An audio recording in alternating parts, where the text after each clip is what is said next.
नमस्कार मित्रांनो, स्वागत आहे तुमचं एव्हिकेस्टेड यूट्यूब चॅनलवरती। आजच्या व्हिडिओमध्ये तुम्हाला मित्रांनो मी इंजिनिअरिंग ॲडमिशन प्रोसेस 2025चं पूर्ण कॅप राऊंडचं शेड्यूल सांगणार आहे, जे मित्रांनो काल रात्री ऑफिशियल सीईटी सेलने मित्रांनो रिलीज केलेलं आहे। टोटल मित्रांनो सर्व गोष्टी ॲनालिसिस करून सांगणार आहे, कधी काय असणार आहे, मुलांमध्ये खूप डाऊट्स आहेत आणि हो मित्रांनो शेड्यूल जे असेल ते मित्रांनो ऑफिशियल असेल। चला तर मित्रांनो आपण आता इम्पॉर्टंट डेट्सवरती क्लिक करून मित्रांनो सीईटी सेलच्या ऑफिशियल वेबसाईटवरती दाखवत आहे। तुम्ही मित्रांनो रजिस्ट्रेशन वगैरे केलेलं असेल, ह्या गोष्टी आपण पुन्हा बघायची गरज नाही आहे। रजिस्ट्रेशन, डॉक्युमेंट व्हेरिफिकेशन सर्व गोष्टी झालेल्या असतील। तुम्हाला मित्रांनो display of provisional category wise seat म्हणजे सीट मॅट्रिक्स हे तुम्हाला मित्रांनो 25 जुलैला पाहायला मिळणार आहे आणि त्याच्यानंतर मित्रांनो तुम्हाला दुसऱ्या दिवशीपासून म्हणजे तुम्हाला मी 26 जुलै ते 28 जुलै या 26, 27, 28 हे 3 दिवसांमध्ये तुम्हाला कॅप राऊंड 1 साठी मित्रांनो तुम्हाला ऑप्शन फॉर्म फिलिंग करायचं आहे, कॉलेज लिस्ट अपलोड करायची आहे।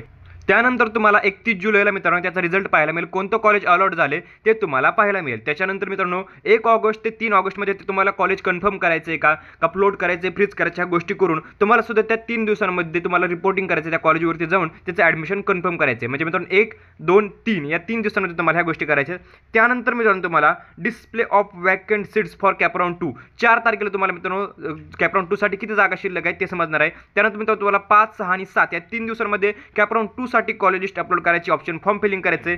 त्यानंतर 11 ऑगस्टला तुम्हाला कोणतं कॉलेज मिळाले का नाही ते तुम्हाला समजेल। त्यानंतर मित्रांनो तुम्हाला 12 ते 14 ऑगस्टमध्ये पुन्हा रिपोर्टिंग करायचं आहे, फ्लोट करायचे, फ्रीज करायचे, ह्या सर्व गोष्टी तुम्हाला मित्रांनो 12 ते 14 ऑगस्टमध्ये करायच्या आहेत मित्रांनो। त्यानंतर चालू होते आपला कॅप राऊंड 3। कॅप राऊंड 3 चे मित्रांनो वॅकंट सीट्स तुम्हाला 16 ऑगस्टला पाहायला मिळतील आणि मित्रांनो कॅप राऊंड 3 साठी तुम्हाला ऑप्शन फॉर्म फिलिंग 17 ते 19 ऑगस्टमध्ये करायचं आहे। त्यामध्ये तुम्हाला कॉलेज लिस्ट अपलोड करायचे। त्यानंतर मित्रांनो कॅप राऊंड 3 मध्ये कोणतं कॉलेज लागलं का नाही ते तुम्हाला 22 ऑगस्टला समजेल। त्यानंतर तुम्हाला रिपोर्टिंग 23 ते 25 तारखेमध्ये असेल आणि त्यानंतर मित्रांनो तुमचा कॅप राऊंड 4 स्टार्ट होतो। कॅप राऊंड 4 चे किती सीट्स तुम्हाला पाहायला मिळतात ते तुम्हाला मित्रांनो 26 तारखेला पाहायला मिळेल, किती सीट शिल्लक आहेत। त्यानंतर मित्रांनो तुम्हाला 28 ते 30 मध्ये तुमचं ऑप्शन फॉर्म फिलिंग करायचं कॅप राऊंड 4 साठी आणि त्यानंतर मित्रांनो त्याला 1 सप्टेंबरला तुम्हाला त्याचा रिझल्ट पाहायला मिळेल आणि मित्रांनो 2 ते 4 सप्टेंबरमध्ये तुम्हाला त्या कॉलेजमध्ये जाऊन रिपोर्टिंग करायचं आहे आणि त्यानंतर मित्रांनो तुमचा इन्स्टिट्यूशनल राऊंड म्हणजे आपण स्पॉट राऊंड ज्याला म्हणतो ते 6 ते 13 सप्टेंबरमध्ये मित्रांनो चालू होईल। अशा प्रकारे मित्रांनो कॅप राऊंड 2025चं शेड्यूल असणार आहे।